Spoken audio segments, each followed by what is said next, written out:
гель, міне бомба. Қазіргі уақытта 9 ай нарықта болған жоқ.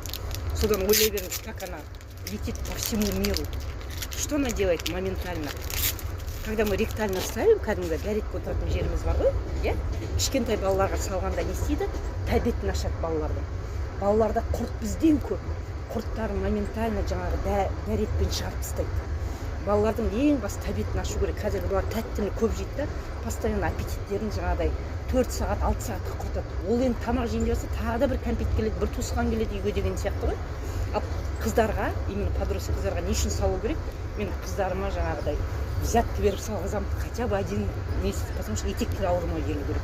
Етек кірі ауырып келді ма, ол 100% уже кесір. Ұлдарға салғыз, көндіріп әреңдеп, ұрық мықты болу үшін, қыздардың жатыры құнарлы болу үшін. Енді бұл не істейді? Қазір по всему миру жігіттің бәрінде простатит, 100%. Аденома, простатит, геморройға бір штук әсер етіп отыр. Әйелдерде де геморройға. Мен өзім училась. Бұны сонда, ал енді жатырға салатын болса, бірінші кишечник тазалап алғандар дейміз комплексно.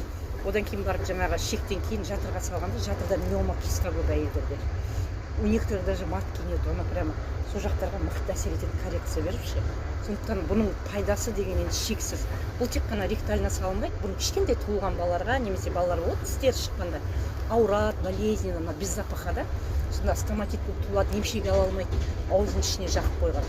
Мұрынның ішінде өсінділер бар, гаймориттер бар, құлақтың ішін профилактика салып қойды, көзге де құямыз. Дәмі жоқ та, көрдіңіз. Сондықтан бұл бомба деген атақты алып отыр ғой. Бұның мен өзім 120 штугын салдым. Себебі мен жаңа грижадан жаңа сұйықтық өнімдерден алдым әсерді. Пасты мен өте пастаны мықты жақтым. Тізем қатты қақсады ғой менің. Толып кеткен, бел грижа, постоянно пасты жағам. Енді одан кейін 70-шкенен кейін мен хотела корректировать, сенімді болғым келді. Все-таки 8 жыл қиналдым ғой. Сондықтан мен 120 штук өзіме салдым. Ана что делать? Я сіз айтқанда мен сквозняк, ішінде как будто ешнәрсе жоқ.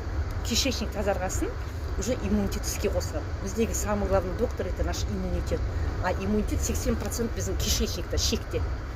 Мен ана мысалы 40 градус фермада да тұрам ғой, енді фермада боламын да, қыс кезінде. Сол кезде жалаң аяқ шықсам айқайлайды ғой, маған ел жаурайсың деп ше, Ұлытау жақтарда жүрдім ғой, сонда айтады да. Менде иммунитет іске қосылған, уайымдамаңдар деймін да. Көрдіңіз бе? Кишечниктің бәріне әсер етуі. Фильтр наш. Печень, бауырымыз жұмыс істеу үшін кишечник таза болу керек. Өтіміз тазару үшін шек тазару керек. Сондықтан мына өнімге мән беріңіздер.